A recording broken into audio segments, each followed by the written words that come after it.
أعوذ بالله من الشيطان الرجيم. بسم الله الرحمن الرحيم. ألف لام ميم. ذلك الكتاب لا ريب فيه هدى للمتقين الذين يؤمنون بالغيب ويقيمون الصلاة ومما رزقناهم ينفقون والذين يؤمنون بما أنزل إليك وما أنزل من قبلك وبالآخرة هم يوقنون أولئك على هدى من ربهم وأولئك هم المفلحون. إن الذين كفروا سواء عليهم أأنذرتهم أم لم تنذرهم لا يؤمنون ختم الله على قلوبهم وعلى سمعهم وعلى أبصارهم غشاوة ولهم عذاب عظيم. ومن الناس من يقول آمنا بالله وباليوم الآخر وما هم بمؤمنين يخادعون الله والذين آمنوا وما يخدعون إلا أنفسهم وما يشعرون في قلوبهم مرض فزادهم الله مرضا ولهم عذاب أليم بما كانوا يكذبون. وإذا قيل لهم لا تفسدوا في الأرض قالوا إنما نحن مصلحون ألا إنهم هم المفسدون ولكن لا يشعرون. وإذا قيل لهم آمنوا كما آمن الناس قالوا أنؤمن كما آمن السفهاء ألا إنهم هم السفهاء ولكن لا يعلمون. وإذا لقوا الذين آمنوا قالوا آمنا وإذا خلوا إلى شياطينهم قالوا إنا معكم إنما نحن مستهزئون الله يستهزئ بهم ويمدهم في طغيانهم يعمهون. أولئك الذين اشتروا الضلالة بالهدى فما ربحت تجارتهم وما كانوا مهتدين. مثلهم كمثل الذي استوقد نارا فلما أضاءت ما حوله ذهب الله بنورهم وتركهم في ظلمات لا يبصرون صم بكم عمي فهم لا يرجعون. أو كصيب من السماء فيه ظلمات ورعد وبرق يجعلون أصابعهم في آذانهم من الصواعق حذر الموت والله محيط بالكافرين. يكاد البرق يخطف أبصارهم كلما أضاء لهم مشوا فيه وإذا أظلم عليهم قاموا ولو شاء الله لذهب بسمعهم وأبصارهم إن الله على كل شيء قدير. يا أيها الناس اعبدوا ربكم الذي خلقكم والذين من قبلكم لعلكم تتقون الذي جعل لكم الأرض فراشا والسماء بناء وأنزل من السماء ماء فأخرج به من الثمرات رزقا لكم فلا تجعلوا لله أندادا وأنتم تعلمون. وإن كنتم في ريب مما نزلنا على عبدنا فأتوا بسورة من مثله وادعوا شهداءكم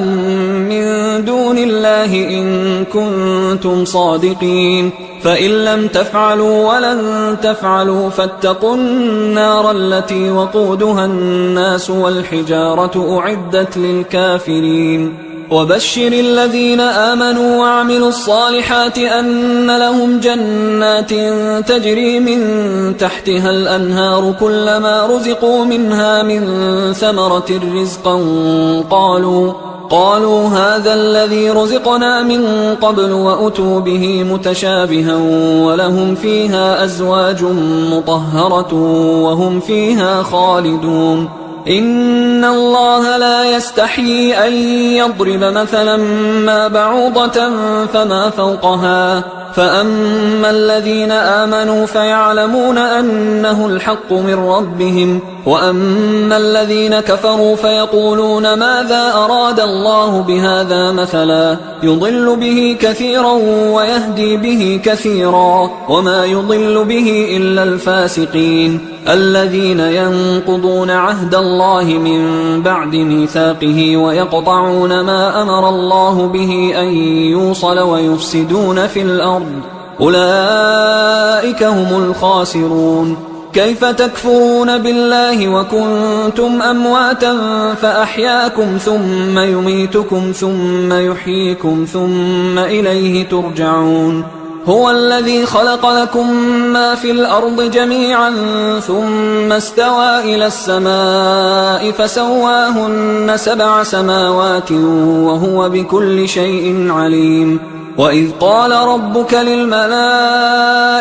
إني جاعل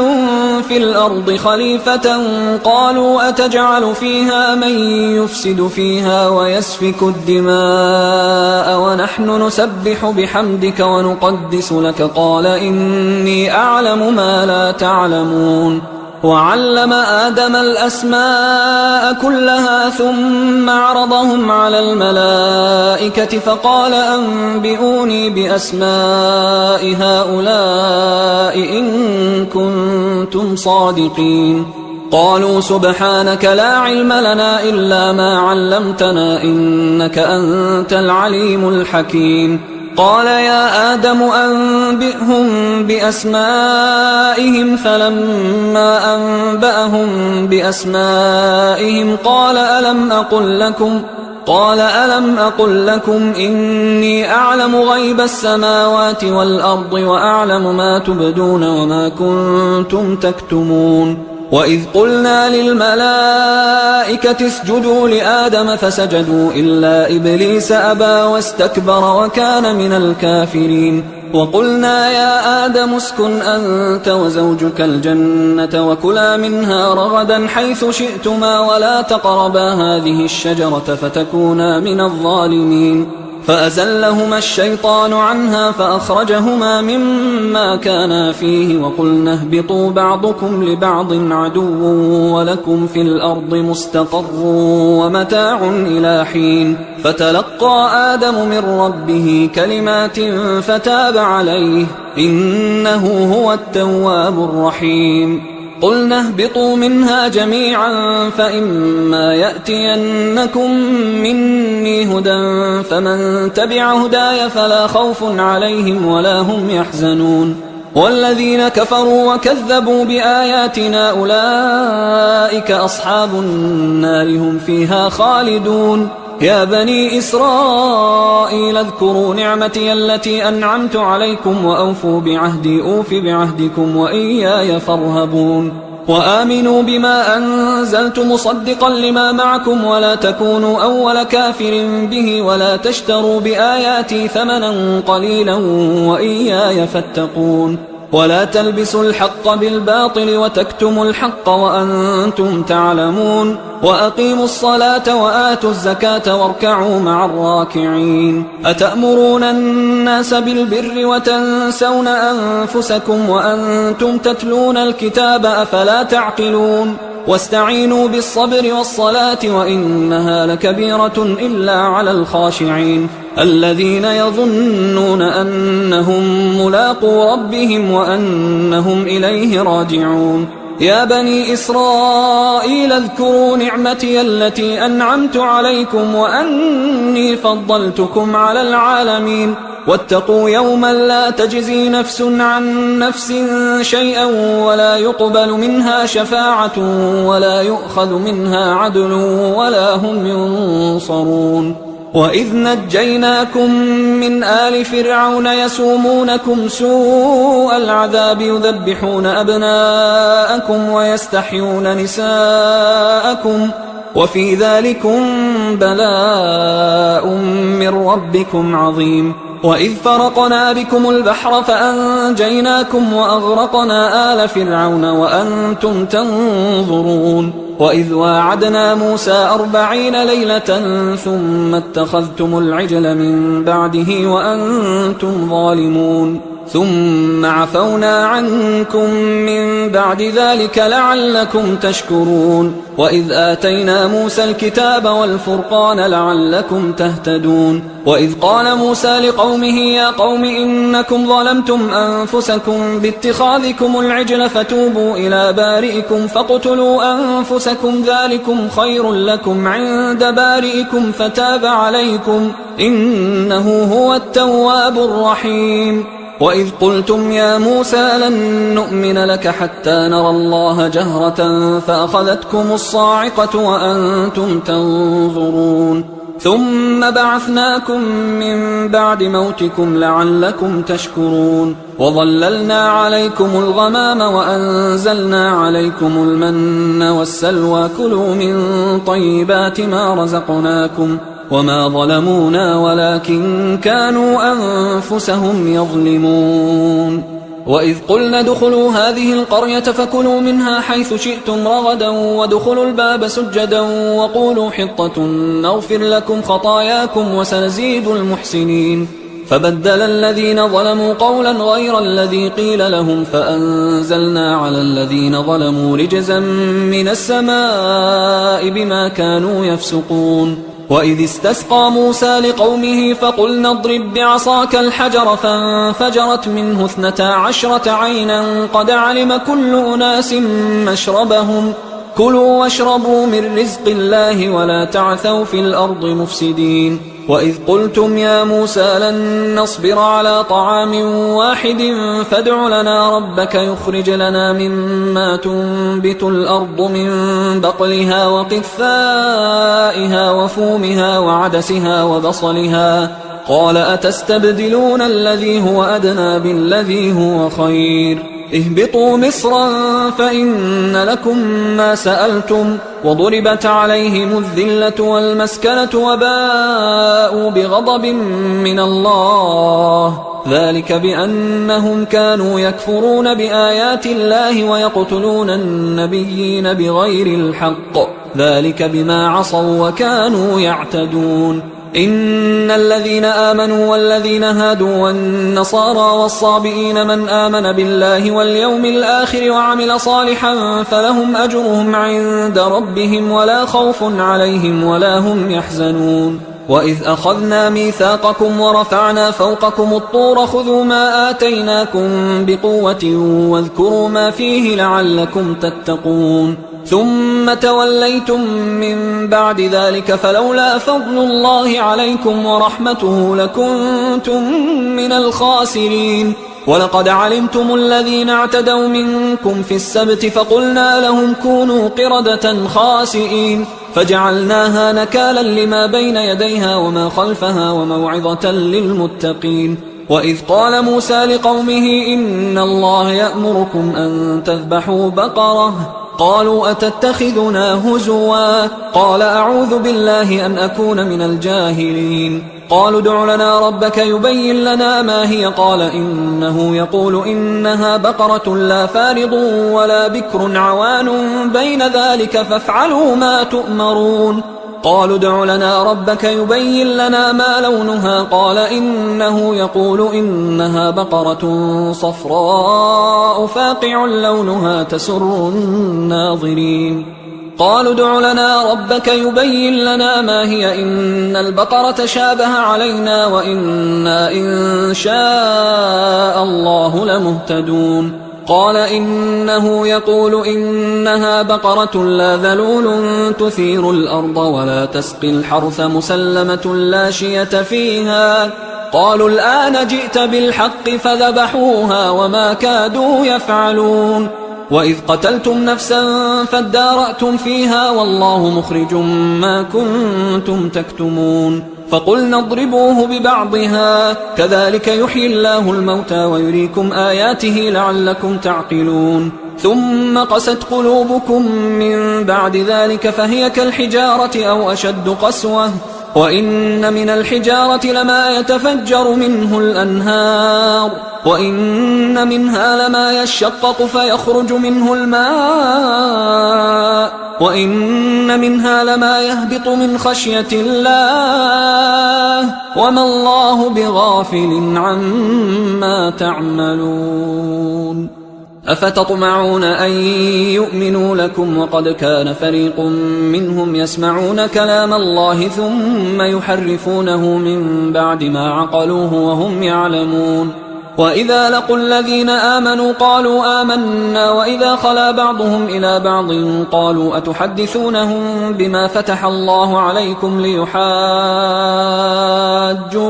به عند ربكم أفلا تعقلون أولا يعلمون أن الله يعلم ما يسرون وما يعلنون ومنهم أميون لا يعلمون الكتاب إلا أماني وإنهم إلا يظنون فويل للذين يكتبون الكتاب بأيديهم ثم يقولون هذا من عند الله ليشتروا به ثمنا قليلا فويل لهم مما كتبت أيديهم وويل لهم مما يكسبون وقالوا لن تمسنا النار إلا أياما معدودة قل أتخذتم عند الله عهدا فلن يخلف الله عهده أم تقولون على الله ما لا تعلمون بلى من كسب سيئة وأحاطت به خطيئته فأولئك أصحاب النار هم فيها خالدون والذين آمنوا وعملوا الصالحات أولئك أصحاب الجنة هم فيها خالدون وإذ أخذنا ميثاق بني إسرائيل لا تعبدون إلا الله وبالوالدين إحسانا وذي القربى واليتامى والمساكين وقولوا للناس حسنا وأقيموا الصلاة وآتوا الزكاة ثم توليتم إلا قليلا منكم وأنتم معرضون وإذ أخذنا ميثاقكم لا تسفكون دماءكم ولا تخرجون أنفسكم من دياركم ثم أقررتم وأنتم تشهدون ثم أنتم هؤلاء تقتلون أنفسكم وتخرجون فريقا منكم من ديارهم تظاهرون عليهم بالإثم والعدوان وإن يأتوكم أسارى تفادوهم وهو محرم عليكم إخراجهم أفتؤمنون ببعض الكتاب وتكفرون ببعض فما جزاء من يفعل ذلك منكم إلا خزي في الحياة الدنيا ويوم القيامة يردون إلى أشد العذاب وما الله بغافل عما تعملون أولئك الذين اشتروا الحياة الدنيا بالآخرة فلا يخفف عنهم العذاب ولا هم ينصرون ولقد آتينا موسى الكتاب وقفينا من بعده بالرسل وآتينا عيسى ابن مريم البينات وأيدناه بروح القدس أفكلما جاءكم رسول بما لا تهوى أنفسكم استكبرتم ففريقا كذبتم وفريقا تقتلون وقالوا قلوبنا غلف بل لعنهم الله بكفرهم فقليلا ما يؤمنون ولما جاءهم كتاب من عند الله مصدق لما معهم وكانوا من قبل يستفتحون على الذين كفروا فلما جاءهم ما عرفوا كفروا به فلعنة الله على الكافرين بئس ما اشتروا به أنفسهم أن يكفروا بما أنزل الله بغيا أن ينزل الله من فضله على من يشاء من عباده فباءوا بغضب على غضب وللكافرين عذاب مهين وإذا قيل لهم آمنوا بما أنزل الله قالوا نؤمن بما أنزل علينا ويكفرون بما وراءه وهو الحق مصدقا لما معهم قل فلم تقتلون أنبياء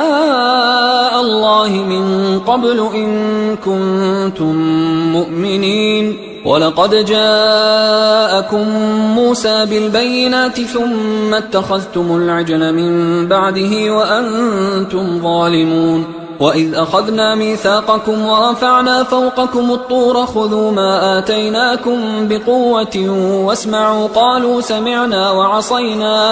قالوا سمعنا وعصينا وأشربوا في قلوبهم العجل بكفرهم قل بئس ما يأمركم به إيمانكم إن كنتم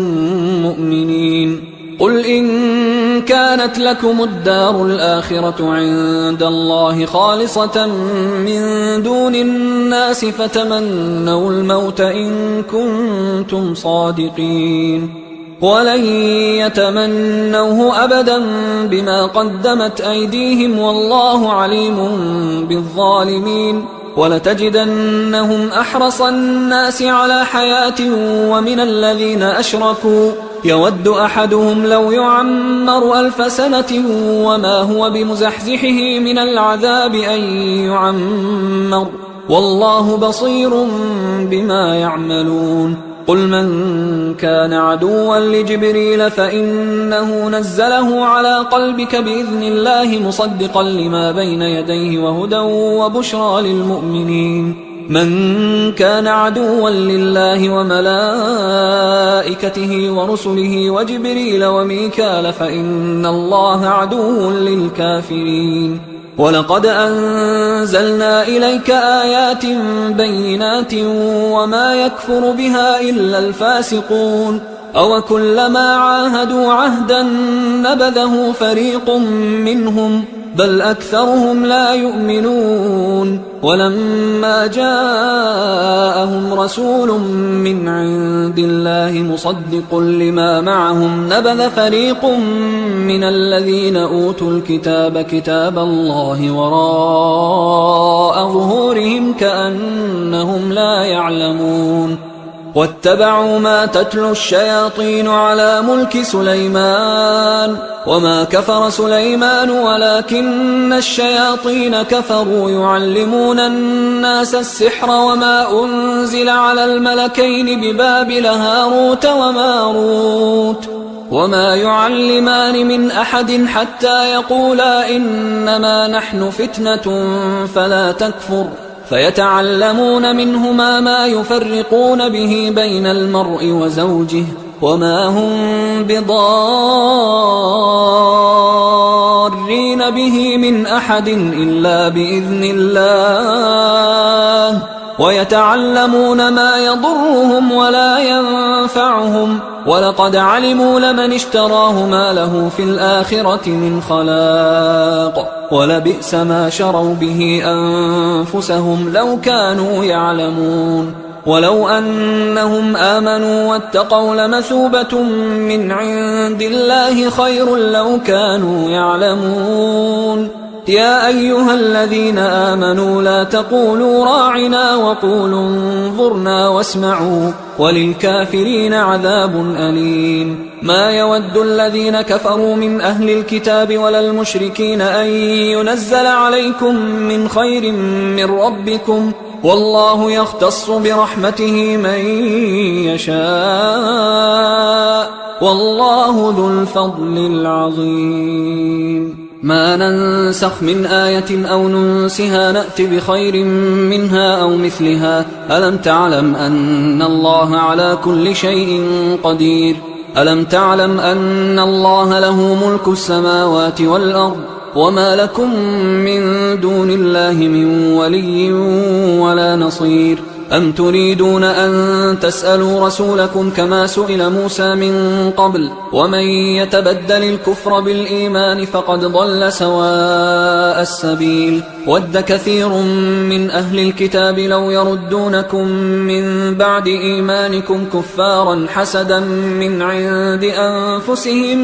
من بعد ما تبين لهم الحق فاعفوا واصفحوا حتى يأتي الله بأمره إن الله على كل شيء قدير وأقيموا الصلاة وآتوا الزكاة وما تقدموا لأنفسكم من خير تجدوه عند الله إن الله بما تعملون بصير. وقالوا لن يدخل الجنة إلا من كان هودا أو نصارى تلك أمانيهم قل هاتوا برهانكم إن كنتم صادقين بلى من أسلم وجهه لله وهو محسن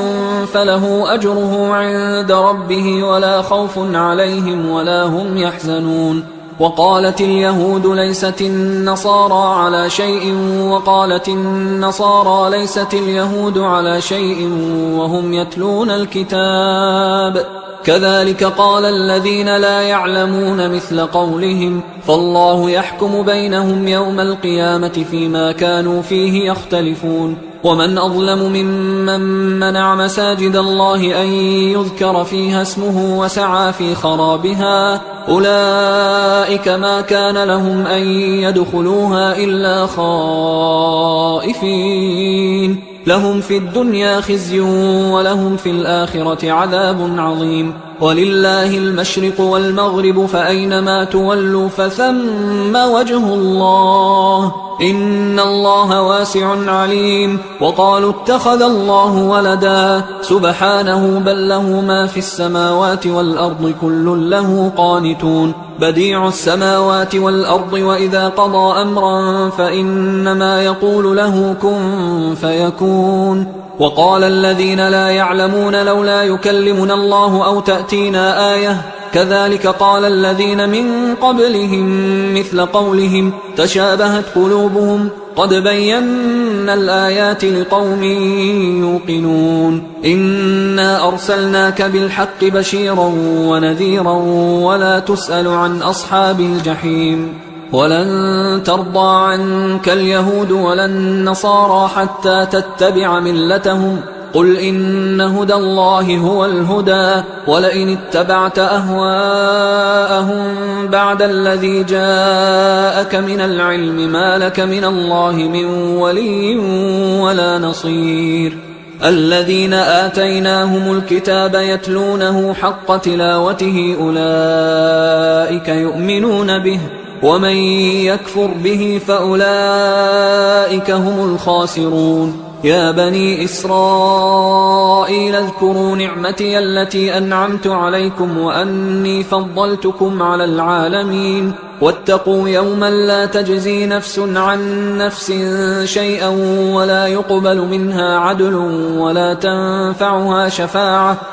تنفعها شفاعة ولا هم ينصرون. وإذ ابتلى إبراهيم ربه بكلمات فأتمهن قال إني جاعلك للناس إماما قال ومن ذريتي قال لا ينال عهد الظالمين. وإذ جعلنا البيت مثابة للناس وأمنا واتخذوا من مقام إبراهيم مصلى وعهدنا إلى إبراهيم وإسماعيل أن طهرا بيتي للطائفين والعاكفين والركع السجود. وإذ قال إبراهيم رب اجعل هذا بلدا آمنا وارزق أهله من الثمرات من آمن منهم بالله واليوم الآخر قال ومن كفر فأمتعه قليلا ثم أضطره إلى عذاب النار وبئس المصير. وإذ يرفع إبراهيم القواعد من البيت وإسماعيل ربنا تقبل منا إنك أنت السميع العليم ربنا وجعلنا مسلمين لك ومن ذريتنا أمة مسلمة لك وأرنا مناسكنا وتب علينا إنك أنت التواب الرحيم ربنا وبعث فيهم رسولا منهم يتلو عليهم آياتك ويعلمهم الكتاب والحكمة ويزكيهم إنك أنت العزيز الحكيم. ومن يرغب عن ملة إبراهيم إلا من سفه نفسه ولقد اصطفيناه في الدنيا وإنه في الآخرة لمن الصالحين. إذ قال له ربه أسلم قال أسلمت لرب العالمين. ووصى بها إبراهيم بنيه ويعقوب يا بني إن الله اصطفى لكم الدين فلا تموتن إلا وأنتم مسلمون. أم كنتم شهداء إذ حضر يعقوب الموت إذ قال لبنيه ما تعبدون من بعدي قالوا نعبد إلهك وإله آبائك إبراهيم وإسماعيل وإسحاق إلها واحدا ونحن له مسلمون. تلك أمة قد خلت لها ما كسبت ولكم ما كسبتم ولا تسألون عما كانوا يعملون. وقالوا كونوا هودا أو نصارى تهتدوا قل بل ملة إبراهيم حنيفا وما كان من المشركين. قولوا آمنا بالله وما أنزل إلينا وما أنزل إلى إبراهيم وإسماعيل وإسحاق ويعقوب والأسباط وما أوتي موسى وعيسى وما أوتي النبيون من ربهم لا نفرق بين أحد منهم ونحن له مسلمون. فإن آمنوا بمثل ما آمنتم به فقد اهتدوا وإن تولوا فإنما هم في شقاق فسيكفيكهم الله وهو السميع العليم. صبغة الله ومن أحسن من الله صبغة ونحن له عابدون. قل أتحاجوننا في الله وهو ربنا وربكم ولنا أعمالنا ولكم أعمالكم ونحن له مخلصون. أم تقولون إن إبراهيم وإسماعيل وإسحاق ويعقوب والأسباط كانوا هودا أو نصارى قل أأنتم أعلم أم الله ومن أظلم ممن كتم شهادة عنده من الله وما الله بغافل عما تعملون. تلك أمة قد خلت لها ما كسبت ولكم ما كسبتم ولا تسألون عما كانوا يعملون. سيقول السفهاء من الناس ما ولاهم عن قبلتهم التي كانوا عليها قل لله المشرق والمغرب يهدي من يشاء إلى صراط مستقيم. وكذلك جعلناكم أمة وسطا لتكونوا شهداء على الناس ويكون الرسول عليكم شهيدا. وما جعلنا القبلة التي كنت عليها إلا لنعلم من يتبع الرسول ممن ينقلب على عقبيه وإن كانت لكبيرة إلا على الذين هدى الله وما كان الله ليضيع إيمانكم إن الله بالناس لرؤوف رحيم. قد نرى تقلب وجهك في السماء فلنولينك قبلة ترضاها فول وجهك شطر المسجد الحرام وحيث ما كنتم فولوا وجوهكم شطره وإن الذين أوتوا الكتاب ليعلمون أنه الحق من ربهم وما الله بغافل عما يعملون. ولئن أتيت الذين أوتوا الكتاب بكل آية ما تبعوا قبلتك وما أنت بتابع قبلتهم وما بعضهم بتابع قبلة بعض ولئن اتبعت أهواءهم من بعد ما جاءك من العلم إنك إذا لمن الظالمين. الذين آتيناهم الكتاب يعرفونه كما يعرفون أبناءهم وإن فريقا منهم ليكتمون الحق وهم يعلمون الحق من ربك فلا تكونن من الممترين ولكل وجهة هو موليها فاستبقوا الخيرات أينما تكونوا يأت بكم الله جميعا إن الله على كل شيء قدير ومن حيث خرجت فول وجهك شطر المسجد الحرام وإنه للحق من ربك وما الله بغافل عما تعملون ومن حيث خرجت فول وجهك شطر المسجد الحرام وحيث ما كنتم فولوا وجوهكم شطره لئلا يكون للناس عليكم حجة إلا الذين ظلموا منهم فلا تخشوهم واخشوني ولأتم نعمتي عليكم ولعلكم تهتدون كما أرسلنا فيكم رسولا منكم يتلو عليكم آياتنا ويزكيكم ويعلمكم الكتاب والحكمة ويعلمكم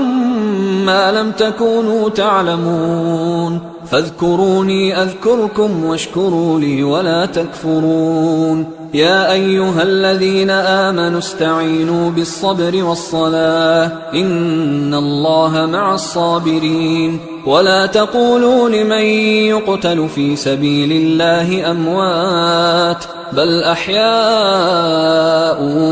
ولكن لا تشعرون ولنبلونكم بشيء من الخوف والجوع ونقص من الأموال والأنفس والثمرات وبشر الصابرين الذين إذا أصابتهم مصيبة قالوا إنا لله وإنا إليه راجعون أولئك عليهم صلوات من ربهم ورحمة وأولئك هم المهتدون إن الصفا والمروة من شعائر الله فمن حج البيت أو اعتمر فلا جناح عليه أن يطوف بهما ومن تطوع خيرا فإن الله شاكر عليم إن الذين يكتمون ما أنزلنا من البينات والهدى من بعد ما بيناه للناس في الكتاب أولئك يلعنهم الله ويلعنهم اللاعنون إلا الذين تابوا وأصلحوا وبينوا فأولئك أتوب عليهم وأنا التواب الرحيم إن الذين كفروا وماتوا وهم كفار أولئك عليهم لعنة الله والملائكة والناس أجمعين خالدين فيها لا يخفف عنهم العذاب ولا هم ينظرون وإلهكم إله واحد لا إله إلا هو الرحمن الرحيم إن في خلق السماوات والأرض واختلاف الليل والنهار والفلك التي تجري في البحر بما ينفع الناس وما أنزل الله من السماء من ماء فأحيا به الأرض بعد موتها وبث فيها من كل دابة وتصريف الرياح والسحاب المسخر بين السماء والأرض لآيات لقوم يعقلون ومن الناس من يتخذ من دون الله أندادا يحبونهم كحب الله والذين آمنوا أشد حبا لله ولو يرى الذين ظلموا إذ يرون العذاب أن القوة لله جميعا وأن الله شديد العذاب إذ تبرأ الذين اتبعوا من الذين اتبعوا ورأوا العذاب وتقطعت بهم الأسباب وقال الذين اتبعوا لو أن لنا كرة فنتبرأ منهم كما تبرأوا منا كذلك يريهم الله أعمالهم حسرات عليهم وما هم بخارجين من النار يا أيها الناس كلوا مما في الأرض حلالا طيبا ولا تتبعوا خطوات الشيطان إنه لكم عدو مبين إنما يأمركم بالسوء والفحشاء وأن تقولوا على الله ما لا تعلمون وإذا قيل لهم اتبعوا ما أنزل الله قالوا بل نتبع ما ألفينا عليه آباءنا أولو كان آباؤهم لا يعقلون شيئا ولا يهتدون ومثل الذين كفروا كمثل الذي ينعق بما لا يسمع إلا دعاء ونداء صم بكم عمي فهم لا يعقلون يا أيها الذين آمنوا كلوا من طيبات ما رزقناكم واشكروا لله إن كنتم إياه تعبدون إنما حرم عليكم الميتة والدم ولحم الخنزير وما أهل به لغير الله فمن اضطر غير باغ ولا عاد فلا إثم عليه إن الله غفور رحيم إن الذين يكتمون ما أنزل الله من الكتاب ويشترون به ثمنا قليلا أولئك ما يأكلون في بطونهم إلا النار ولا يكلمهم الله يوم القيامة ولا يزكيهم ولهم عذاب أليم أولئك الذين اشتروا الضلالة بالهدى والعذاب بالمغفرة فما أصبرهم على النار ذلك بأن الله نزل الكتاب بالحق وإن الذين اختلفوا في الكتاب لفي شقاق بعيد ليس البر أن تولوا وجوهكم قبل المشرق والمغرب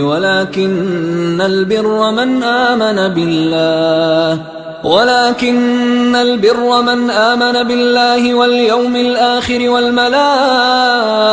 والكتاب والنبيين وآتى المال على حبه ذوي القربى واليتامى والمساكين وابن السبيل والسائلين وفي الرقاب وأقام الصلاة وآتى الزكاة والموفون بعهدهم إذا عاهدوا والصابرين في البأساء والضراء وحين البأس أولئك الذين صدقوا وأولئك هم المتقون يا أيها الذين آمنوا كتب عليكم القصاص في القتلى الحر بالحر والعبد بالعبد والأنثى بالأنثى فمن عفي له من أخيه شيء فاتباع بالمعروف وأداء إليه بإحسان ذلك تخفيف من ربكم ورحمة فمن اعتدى بعد ذلك فله عذاب أليم ولكم في القصاص حياة يا أولي الألباب لعلكم تتقون كتب عليكم إذا حضر أحدكم الموت إن ترك خيرا الوصية للوالدين والأقربين بالمعروف حقا على المتقين فمن بدله بعدما سمعه فإنما إثمه على الذين يبدلونه إن الله سميع عليم فمن خاف من موص جنفا أو إثما فأصلح بينهم فلا إثم عليه إن الله غفور رحيم. يا أيها الذين آمنوا كتب عليكم الصيام كما كتب على الذين من قبلكم لعلكم تتقون أياما معدودات، فمن كان منكم مريضا أو على سفر فعدة من أيام أخر، وعلى الذين يطيقونه فدية طعام مسكين، فمن تطوع خيرا فهو خير له، وأن تصوموا خير لكم إن كنتم تعلمون. شهر رمضان الذي أنزل فيه القرآن هدى للناس وبينات من الهدى والفرقان، فمن شهد منكم الشهر فليصمه، ومن كان مريضا أو على سفر فعدة من أيام أخر، يريد الله بكم اليسر ولا يريد بكم العسر ولتكملوا العدة ولتكبروا الله على ما هداكم ولعلكم تشكرون. وإذا سألك عبادي عني فإني قريب أجيب دعوة الداعي إذا دعان، فليستجيبوا لي وليؤمنوا بي لعلهم يرشدون. أحل لكم ليلة الصيام الرفث إلى نسائكم هن لباس لكم وأنتم لباس لهن، علم الله أنكم كنتم تختانون أنفسكم فتاب عليكم وعفى عنكم، فالآن باشروهن وابتغوا ما كتب الله لكم، وكلوا واشربوا حتى يتبين لكم الخيط الأبيض من الخيط الأسود من الفجر، ثم أتموا الصيام إلى الليل، ولا تباشروهن وأنتم عاكفون في المساجد،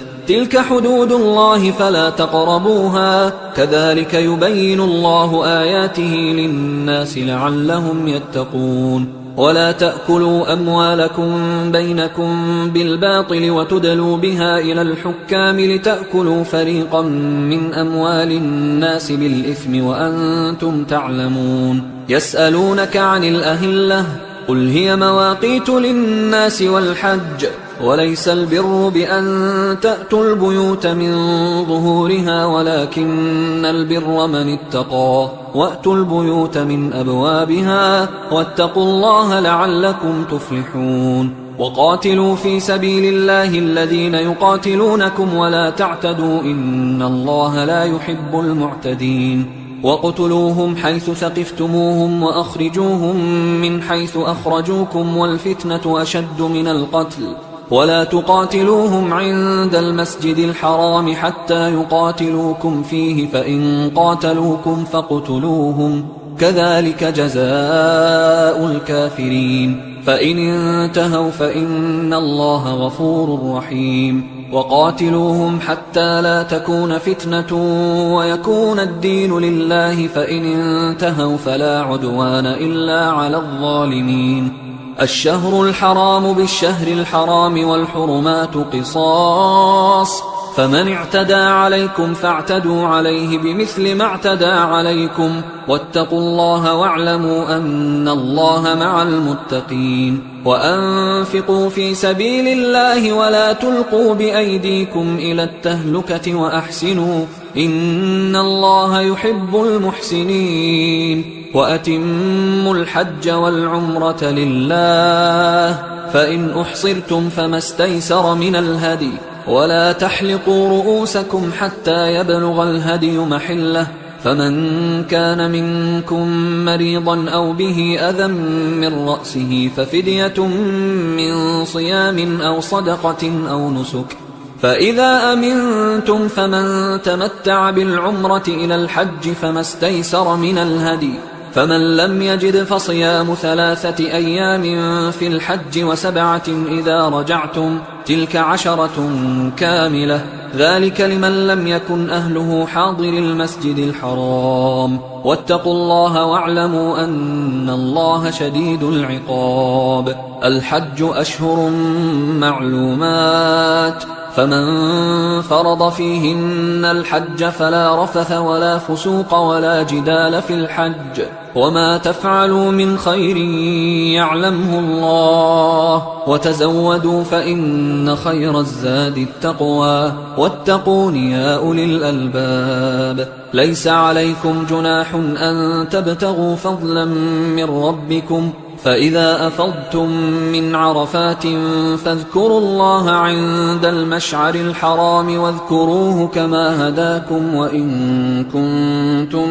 من قبله لمن الضالين ثم أفيضوا من حيث أفاض الناس واستغفروا الله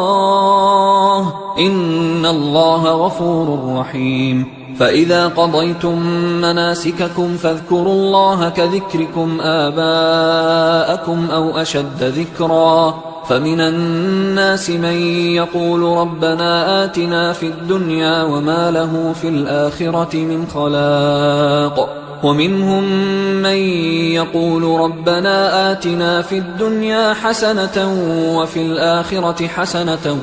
وقنا عذاب النار أولئك لهم نصيب مما كسبوا والله سريع الحساب واذكروا الله في أيام معدودات فمن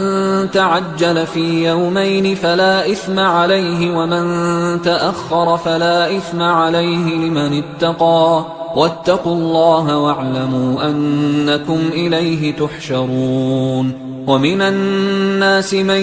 يعجبك قوله في الحياة الدنيا ويشهد الله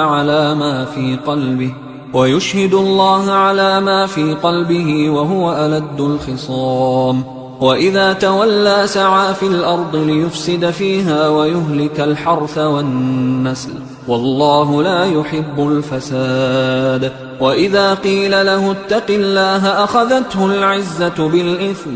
فحسبه جهنم ولبئس المهاد ومن الناس من يشري نفسه ابتغاء مرضات الله والله رؤوف بالعباد يا أيها الذين آمنوا ادخلوا في السلم كافة ولا تتبعوا خطوات الشيطان إنه لكم عدو مبين فإن زللتم من بعد ما جاءتكم البينات فاعلموا أن الله عزيز حكيم هل ينظرون إلا أن يأتيهم الله في ظلل من الغمام والملائكة وقضي الأمر وإلى الله ترجع الأمور سل بني إسرائيل كم آتيناهم من آية بينة ومن يبدل نعمة الله من بعد ما جاءته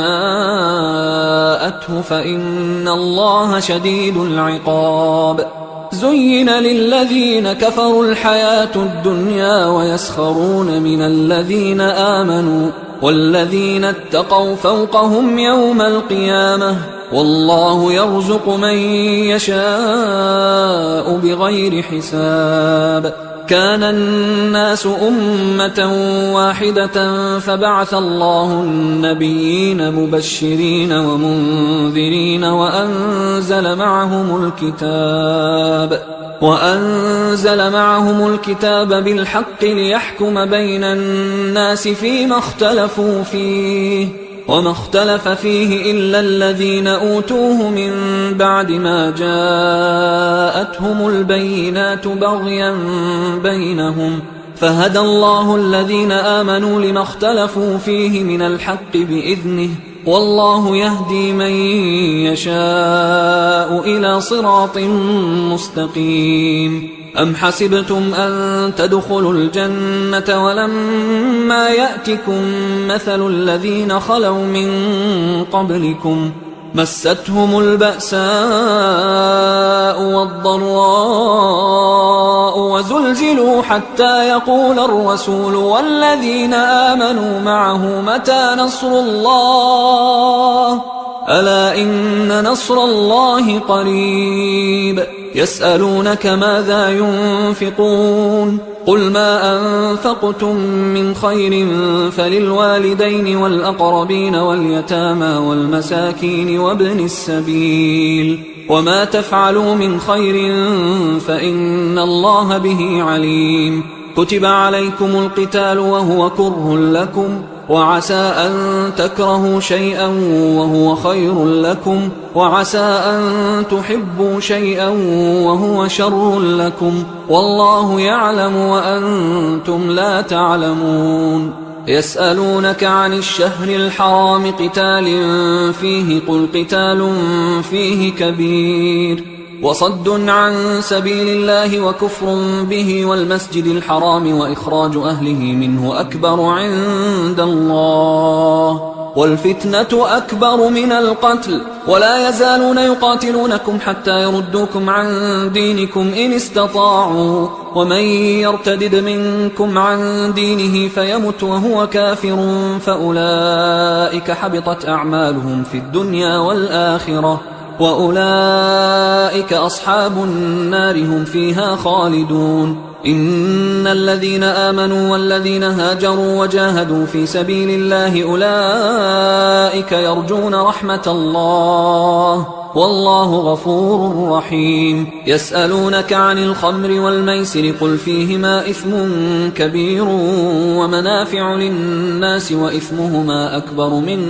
نفعهما ويسألونك ماذا ينفقون قل العفو كذلك يبين الله لكم الآيات لعلكم تتفكرون في الدنيا والآخرة ويسألونك عن اليتامى قل إصلاح لهم خير وإن تخالطوهم فإخوانكم والله يعلم المفسد من المصلح ولو شاء الله لأعنتكم إن الله عزيز حكيم ولا تنكحوا المشركات حتى يؤمنوا ولأمة مؤمنة خير من مشركة ولو أعجبتكم ولا تنكحوا المشركين حتى يؤمنوا ولعبد مؤمن خير من مشرك ولو أعجبكم أولئك يدعون إلى النار والله يدعو إلى الجنة والمغفرة بإذنه ويبين آياته للناس لعلهم يتذكرون ويسألونك عن المحيض قل هو أذى فاعتزلوا النساء في المحيض ولا تقربوهن حتى يطهرن فإذا تطهرن فأتوهن من حيث أمركم الله إن الله يحب التوابين ويحب المتطهرين نساؤكم حرث لكم فأتوا حرثكم أنى شئتم وقدموا لأنفسكم واتقوا الله واعلموا أنكم ملاقوه وبشر المؤمنين ولا تجعلوا الله عرضة لأيمانكم أن تبروا وتتقوا وتصلحوا بين الناس والله سميع عليم لا يؤاخذكم الله باللغو في أيمانكم ولكن يؤاخذكم بما كسبت قلوبكم والله غفور حليم للذين يؤلون من نسائهم تربص 4 أشهر فإن فاءوا فإن الله غفور رحيم وإن عزموا الطلاق فإن الله سميع عليم والمطلقات يتربصن بأنفسهن 3 قروء ولا يحل لهن أن يكتمن ما خلق الله في أرحامهن إن كن يؤمن بالله واليوم الآخر وبعولتهن أحق بردهن في ذلك إن أرادوا إصلاحا ولهن مثل الذي عليهن بالمعروف وللرجال عليهن درجة والله عزيز حكيم الطلاق 2 فإمساك بمعروف أو تسريح بإحسان ولا يحل لكم أن تأخذوا مما آتيتموهن شيئا إلا أن يخافا ألا يقيما حدود الله فإن خفتم ألا يقيما حدود الله فلا جناح عليهما فيما افتدت به، تلك حدود الله فلا تعتدوها، ومن يتعد حدود الله فأولئك هم الظالمون. فإن طلقها فلا تحل له من بعد حتى تنكح زوجا غيره، فإن طلقها فلا جناح عليهما أن يتراجعا إن ظنا أن يقيما حدود الله، وتلك حدود الله يبينها لقوم يعلمون. وإذا طلقتم النساء فبلغن أجلهن فأمسكوهن بمعروف أو سرحوهن بمعروف، ولا تمسكوهن ضرارا لتعتدوا، ومن يفعل ذلك فقد ظلم نفسه. ولا تتخذوا آيات الله هزوا، واذكروا نعمة الله عليكم وما أنزل عليكم من الكتاب والحكمة يعظكم به، واتقوا الله واعلموا أن الله بكل شيء عليم. وإذا طلقتم النساء فبلغن أجلهن فلا تعضلوهن أن ينكحن أزواجهن إذا تراضوا بينهم بالمعروف، ذلك يوعظ به من كان منكم يؤمن بالله واليوم الآخر، ذلكم أزكى لكم وأطهر، والله يعلم وأنتم لا تعلمون. والوالدات يرضعن أولادهن حولين كاملين لمن أراد أن يتم الرضاعة، وعلى المولود له رزقهن وكسوتهن بالمعروف، لا تكلف نفس إلا وسعها، لا تضار والدة بولدها ولا مولود له بولده، وعلى الوارث مثل ذلك، فإن أرادا فصالا عن تراض منهما وتشاور فلا جناح عليهما. وإن أردتم أن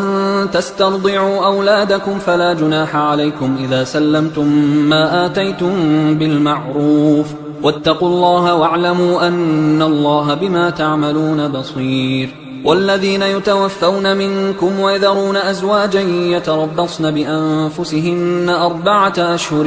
وعشرا، فإذا بلغن أجلهن فلا جناح عليكم فيما فعلن في أنفسهن بالمعروف، والله بما تعملون خبير. ولا جناح عليكم فيما عرضتم به من خطبة النساء أو أكننتم في أنفسكم، علم الله أنكم ستذكرونهن ولكن لا تواعدوهن سرا إلا أن تقولوا قولا معروفا، ولا تعزموا عقدة النكاح حتى يبلغ الكتاب أجله، واعلموا أن الله يعلم ما في أنفسكم فاحذروه، واعلموا أن الله غفور حليم. لا جناح عليكم إن طلقتم النساء ما لم تمسوهن أو تفرضوا لهن فريضة، ومتعوهن على الموسع قدره وعلى المقتر قدره متاعا بالمعروف حقا على المحسنين. وإن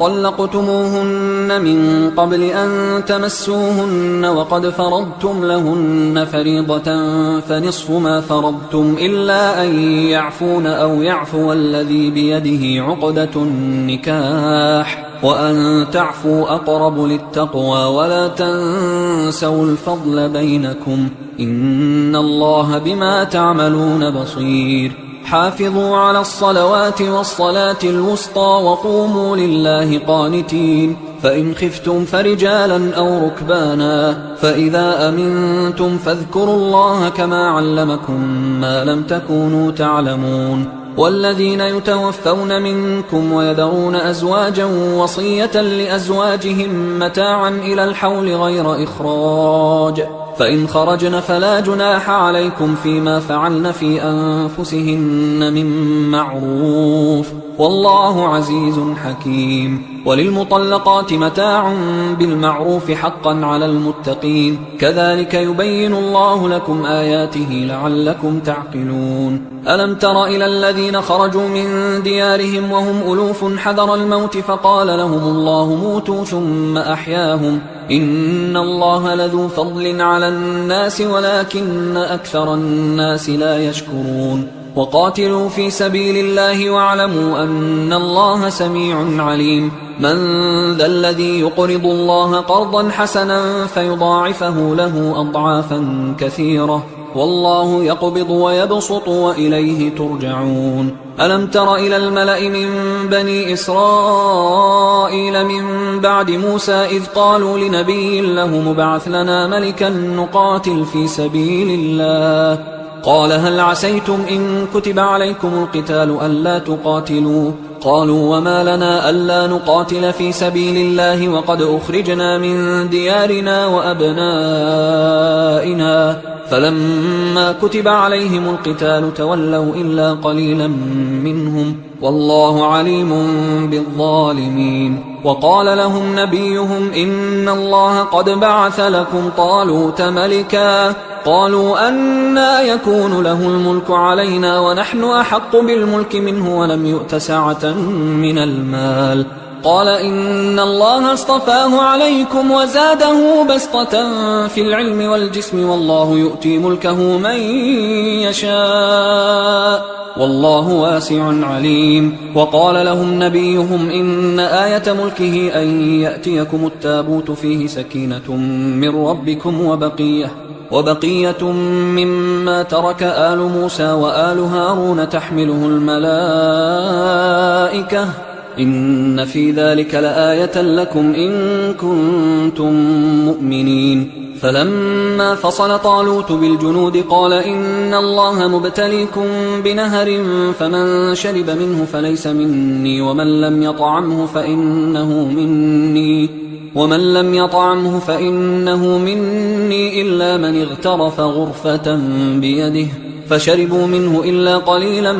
منهم فلما جاوزه هو والذين آمنوا معه قالوا لا طاقة لنا اليوم بجالوت وجنوده قال الذين يظنون أنهم ملاقوا الله كم من فئة قليلة غلبت فئة كثيرة بإذن الله والله مع الصابرين ولما برزوا لجالوت وجنوده قالوا ربنا أفرغ علينا صبرا وثبت أقدامنا وانصرنا على القوم الكافرين فهزموهم بإذن الله وقتل داود جالوت وآتاه الله الملك والحكمة وعلمه مما يشاء ولولا دفع الله الناس بعضهم ببعض لفسدت الأرض ولكن الله ذو فضل على العالمين تلك آيات الله نتلوها عليك بالحق وإنك لمن المرسلين تلك الرسل فضلنا بعضهم على بعض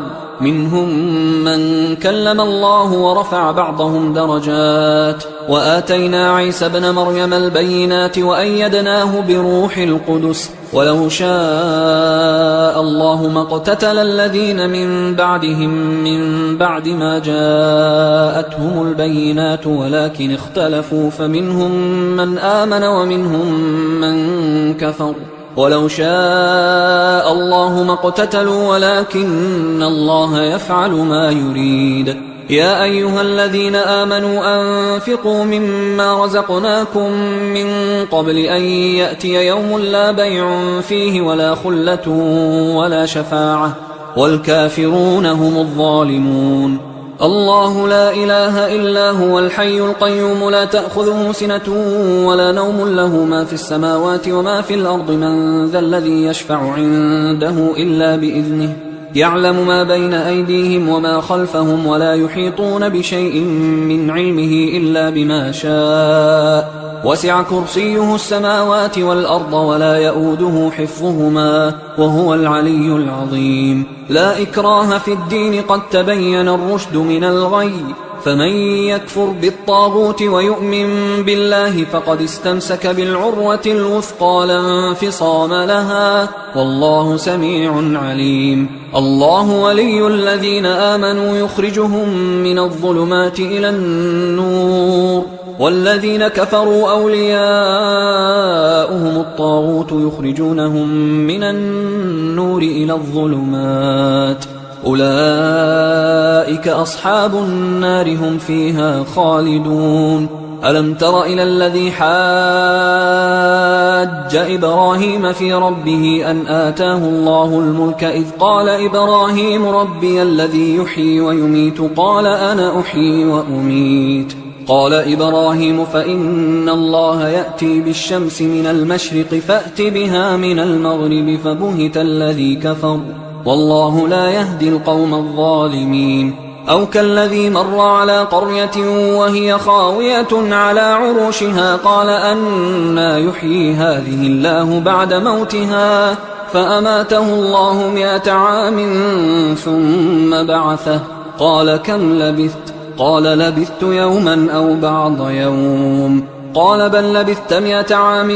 فانظر إلى طعامك وشرابك لم يتسنه وانظر إلى حمارك ولنجعلك آية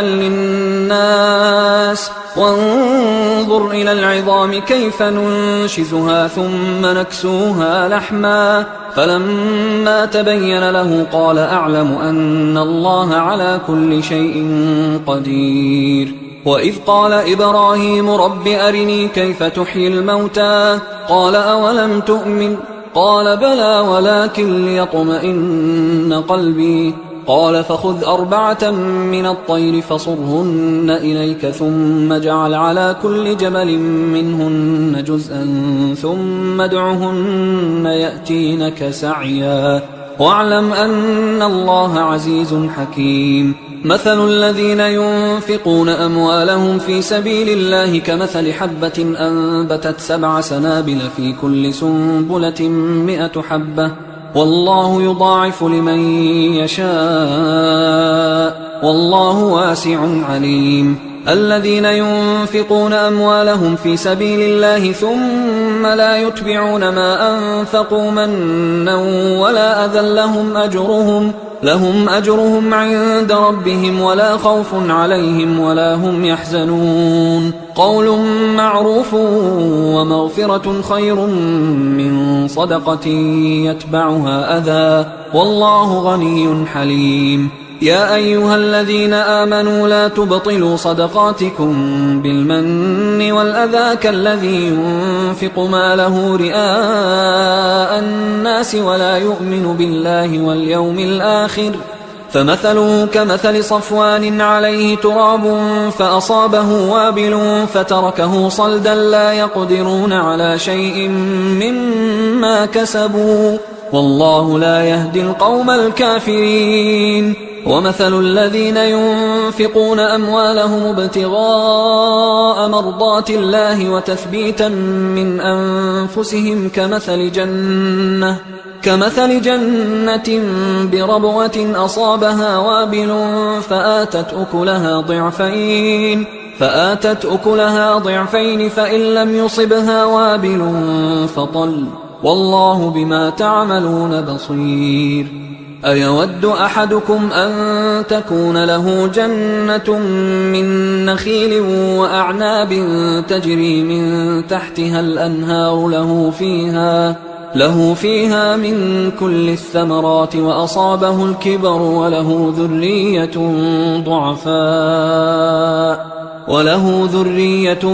ضعفاء فأصابها إعصار فيه نار فاحترقت كذلك يبين الله لكم الآيات لعلكم تتفكرون. يا أيها الذين آمنوا أنفقوا من طيبات ما كسبتم ومما أخرجنا لكم من الأرض ولا تيمموا الخبيث منه تنفقون ولستم بآخذيه إلا أن تغمضوا فيه واعلموا أن الله غني حميد. الشيطان يعدكم الفقر ويأمركم بالفحشاء والله يعدكم مغفرة منه وفضلا والله واسع عليم. يؤتي الحكمة من يشاء ومن يؤت الحكمة فقد أوتي خيرا كثيرا وما يذكر إلا أولو الألباب. وما أنفقتم من نفقة أو نذرتم من نذر فإن الله يعلمه وما للظالمين من أنصار إن تبدوا الصدقات فنعما هي وإن تخفوها وتؤتوها الفقراء فهو خير لكم ويكفر عنكم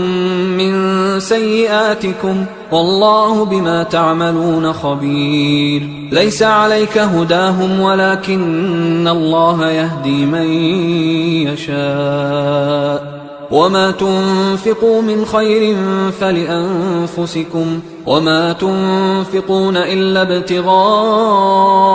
وجه الله وما تنفقوا من خير يوفى إليكم وأنتم لا تظلمون للفقراء الذين أحصروا في سبيل الله لا يستطيعون ضربا في الأرض يحسبهم الجاهل أغنياء من التعفف تعرفهم بسيماهم لا يسألون الناس إلحافا وما تنفقوا من خير فإن الله به عليم الذين ينفقون أموالهم بالليل والنهار سرا وعلانية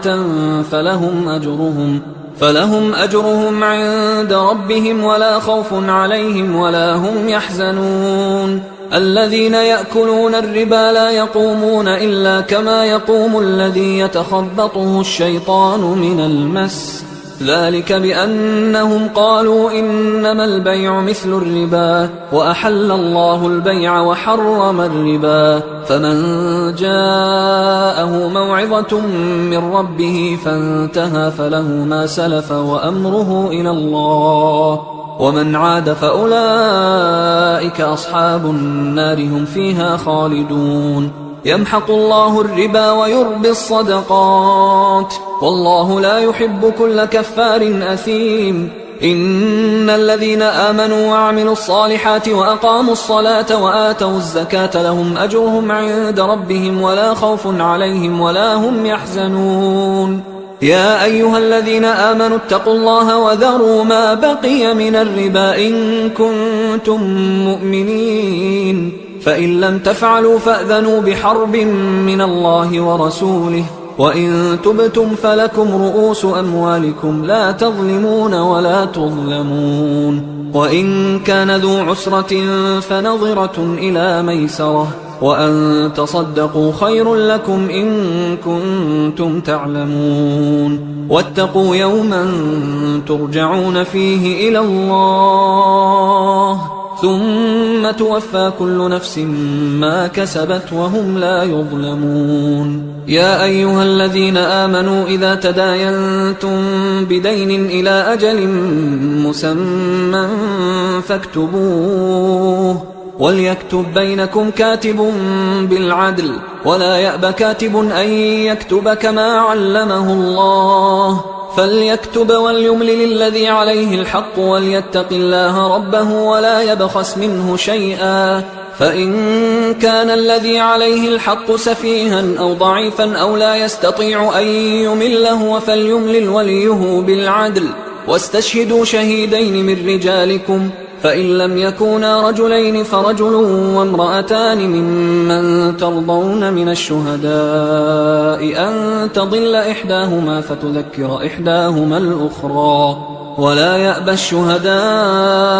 إذا ما دعوا ولا تسأموا أن تكتبوه صغيرا أو كبيرا إلى أجله ذلكم أقسط عند الله وأقوم للشهادة وأدنى أن لا ترتابوا إلا أن تكون تجارة حاضرة تديرونها بينكم فليس عليكم جناح ألا تكتبوها وأشهدوا إذا تبايعتم ولا يضار كاتب